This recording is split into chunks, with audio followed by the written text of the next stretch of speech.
Welcome back, viewers at home. We are currently joined by Carrie Shelver, an activist as well as a participant in the Global Sumud Flotilla. Now, this was a courageous humanitarian mission that was violently intercepted by the Israeli military before it could reach the shores of Gaza in aims of, delivering much needed aid.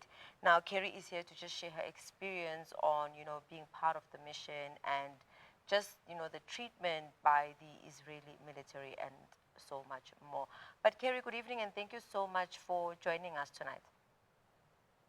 Hi, thanks, and thanks also for having me on the show. Now, before we get to the experience in terms of, being mishandled by the Israeli military, I'd like for you to just, let's take it back away from the waters onto the shores to say, when the call was put out there to say we would like or volunteers to be part of this mission, what truly motivated your decision to be part of it? I guess there are quite a number of factors, really. I think, of course, I'd been aware of the boats for some time. I knew someone who'd been on the women's boat many, many years ago. But I think there was something about the fact that this was going to be an initiative that brought together a number of different initiatives, both Global South and Global North. So that was already something quite different. And I liked the fact that it was going to be so many boats. So this was very inspiring for me and really important. At the same time, my work, I do advocacy work within a social justice coalition that has tried to push the United Nations, particularly the multilateral space that's tasked with human rights work, to do something that would actually improve the lives of Palestinians and also, of course, end the genocide.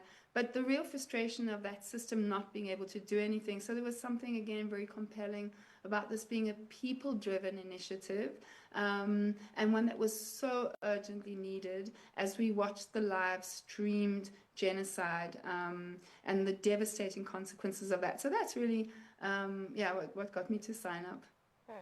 And now, being on the boat and, making your way there, and I think also this is something that I think most people who go aboard really try to prepare themselves for that, potential interception. But I think living through that experience is quite different. As much as you prepare, as much as maybe you undergo training in terms of how to respond and how not to respond. Could you kindly, the in a most comfortable way for yourself in terms of share with us what was going through your mind the moment you saw the Israeli military stepping on the boat and just, you know, doing what they do best, being unlawful? Well, I think, as you said, I mean, I think we'd all gone through quite a lot of training and drills, etc., to prepare for that moment of interception. But we'd also been told that that there wasn't a moment of interception, that actually there was a process leading up to the interception, and that was definitely the case with us. So we had already undergone, and the flotilla as a whole had already undergone two drone strikes. So there was the one, of course, where the two lead boats were bombed with drones when they were in Tunis. And then when we were in the flotilla in international waters, we were, many of the sailing boats had also been attacked by drones. So we already had that a bit in our minds before the actual day of interception took place. And even that took over a long period of time. So just after night fell, there was already a lot of activity. Our radios were being jammed, etc. And then there was this period of where we were trying to avoid interception. And sailing boats are quite ideal for this. They're quite small, they're quite agile. And so we were trying to constantly evade interception. And we spent quite a few hours doing that. So just to give you a sense, it started the interception. The first boats were intercepted just after nightfall. And we were finally intercepted just before 5 o'clock in the morning the next day. So that really tells you that there was a long period of time trying to avoid it. We were water cannoned in the meantime. We were kind of herded by some of the other gunships. We had snipers, the green point of the lasers on our comrades' heads as the gunships were around us, etc. But at the actual final moment where we were intercepted, what went through our mind was we had made already the calculation that Israel clearly was not going to kill us. that they had done some calculation of this, that they didn't want any of us to die. But we knew also that this is also an army of people who are also not very disciplined, and so we were also worried that maybe one of us could be injured through negligence. Right? So there was still that element of fear, even though we knew that probably they didn't want any bloodshed through that interception phase. Excuse me. But there were so many unknowns as well. What were they going to do? Were they going to take our boat? Where were they going to put us? Were they going to take us off our boat, put us on another boat, etc.? So all of that uncertainty as well was happening during that time. So I don't know if I should tell you a little bit about how that interception actually happened. So, two boats of the smaller boats, Zodiacs, came, and then I think it was four or five soldiers boarded our boat. They then cable tied us.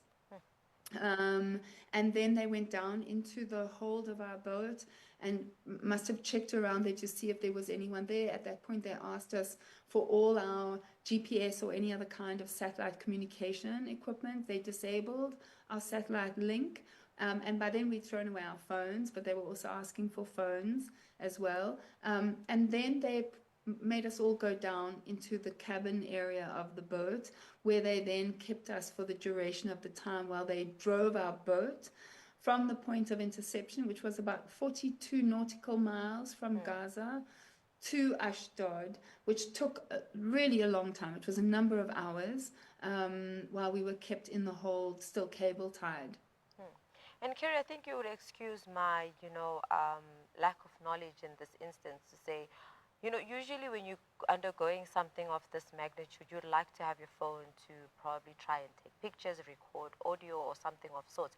Can you kindly share with us and viewers at home in terms of what was the reasoning behind, if you are able to share, of throwing the phones, as well as in that moment of uncertainty, what was the one thing that kept you as the team moving forward despite what you, as the individuals who are on board, were going through? So the reason for throwing the phones was just also because we know that these phones are not secure, even though we use multiple secure platforms, etc. But each of those phones are a lifeline or a link to a massive set of other people who are not on the boats, ground crew, our families, And so it is first and foremost for security reasons that we always get rid of the phones, precisely because we don't want that information to reach the IOF or to be in the IOF's possession. We already know that they're able to hack systems, etc. So to the extent it's possible, we try and reduce that risk. The thing that kept us together, I think, each of the boats really became like families. And so in addition to the technical skills that we had acquired, almost to get it into our muscle memory, to know that we're non-violent, how to de-escalate the situation, how to, we threw away anything that could be remotely construed as a weapon, even our kitchen knives, everything was thrown into the sea before interception, so that there was nothing left that could remotely be used to justify escalating violence against us. So we had all that kind of training, but there was this real deep comradeship and love for each other on the boat, where there were 9 of us on our boat, and I can honestly tell you that these are relationships and friendships that will last my lifetime. And so that's what gave us strength. We would be catching each other's eye when we could, and like giving each other encouraging looks and that kind of thing, which really, I think, gave us the energy to continue. And more than that, we always had in mind that no matter what we were experiencing, we were there to break the siege. We were there to open a humanitarian corridor. That's legal. It's a legal action under international law. It is an illegal siege and blockade. So we also had that feeling of doing something, being on the right side, both of the law, but also of history. And remembering all the time that what we were experiencing is a fraction of what people are undergoing in Gaza and Palestine. All of those things, I think, made us quite resolved and quite determined as well. And as I said, like these kinds of personal experiences and relationships also helped. Yeah. And now, upon realizing that the mission has been halted and everybody is now being detained, can you talk us through What was, going through Carrie's head, as well as, after reuniting with others, what was the atmosphere like? So, I mean, I think by the time we actually got to Ashdod, and it was a very long and slow process, and then we finally were taken to, the prison. We were held there. It was quite uncertain how long we'd be held there. To finally making it out, I think the one image that I want to share, perhaps, was that the prison that they were keeping us in was just 70 kilometers outside of the border of Gaza. And so I will never forget the sun rising and actually being able to look into Gaza. This was heartbreaking. It was this realization that, in fact, we just had not made it to our mission. Our mission was, we had not made the final destination, but still a sense of real accomplishment, especially when we started hearing what had been happening in the world while we were in detention, and getting so much strength and encouragement from that when we started learning about the dock workers and what the dock workers were doing in Italy, and how Italy was being shut down, and how Spain similarly was being shut down. But even in South Africa, how people were rallying, how the protests that had been happening, the pro-Palestinian protests that had been happening, suddenly the numbers were swelling. So I think this was so encouraging for us, because we had lost complete contact with what was happening in the outside world. We didn't know how much it was being spoken about. So to come out and start to hear these stories, it was so incredible and amazing. And then, of course, to be reunited with our families and our loved ones who really had been working tirelessly for our release, who'd been supporting us through all of this. And it's a lot to ask of those people, I think as well. So we were on the boats, we knew what was happening. We were in prison, we knew what was happening. Most of our loved ones didn't know what was happening to us. And I think that was quite scary for many of them. So the relief that I think we all felt when we finally saw each other was so beautiful, and so encouraging at the same time. Wow. And Kerry, just looking at the fact that I think it's fair to look at this mission and say there was progress made.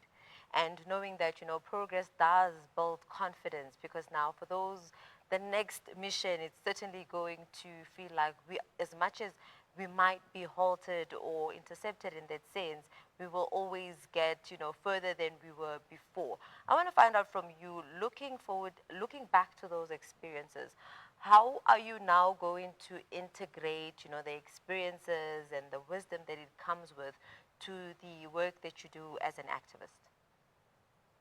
It's a great question.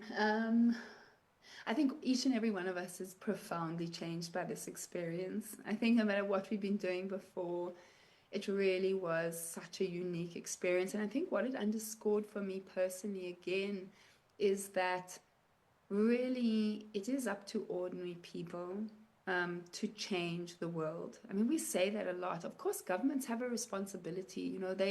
They have to comply with international law, with their obligations, with the ICJ ruling, etc. When we talk about Palestine, but injustice is everywhere. We of course we've been focused a lot on Palestine and Gaza in particular for good reason, but we know there's similar things happening in Sudan, in DRC. There are many parts of the world where there's injustice. In South Africa as well, there's huge inequality. The project of dismantling apartheid is far from complete. So I think it's both a reminder of the power of people, of ordinary people, to fight injustice, but also how much more work we still have to do. So I feel hugely encouraged. I feel hugely motivated to carry that spirit, and to remember that we can't all get on boats, but we all have our own sphere of influence, and we need to use that to affect the greatest possible change, so that every person can live a good and free life. And now coming back to a bittersweet moment, in sweet in the sense that, after being detained, you're now being released to your home, but bitter because the comfort that, awaits you is not the same comfort that really awaits many Palestinians. What was your feelings in that sense of, coming back or being brought back home here in South Africa? I think that was so present for us even in prison. Because even in prison, we knew that the way we were being treated was so different to how most Palestinians in detention and prison, and there are 11,000 Palestinians who are in prison and detention centers, and probably more that we don't know about. So we were always very aware of this huge inequality. The food that we were given in prison, far superior to the food we know that Palestinians are given when they're in detention and in prison. And of course now, again, in the comfort and safety of our homes, always remembering how different the experience is. So yes, it is bittersweet. But I think we have to move, also we have to take that and use that in a productive manner, so that we actually really stay active in demanding that the situation in Palestine is improved. And of course, we know now about the ceasefire deal. I think many of us, while we are hopeful that this will provide some kind of reprieve for people who've really been living under the most awful conditions, that we're also aware that this is not going to be enough.